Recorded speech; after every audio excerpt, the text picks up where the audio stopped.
Derivats de verbs. Els verbs que es formen a partir d'un altre s'han de conjugar exactament igual que l'original. Exemples: si córrer es conjuga ell corre, està corrent, ha corregut, recórrer s'ha de conjugar ell recorre, està recorrent, ha recorregut. Si cloure es conjuga ell clou, està cloent, ha clos, incloure s'ha de conjugar igual.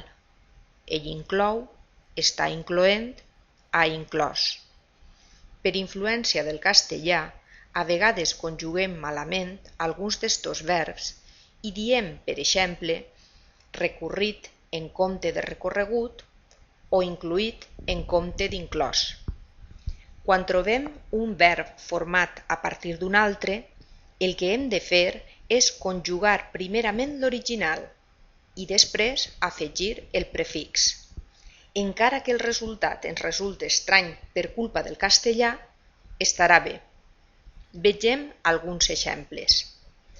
Si de batre diem ell bat, està batent, ha batut, de rebatre haurem de dir ell rebat, està rebatent, ha rebatut.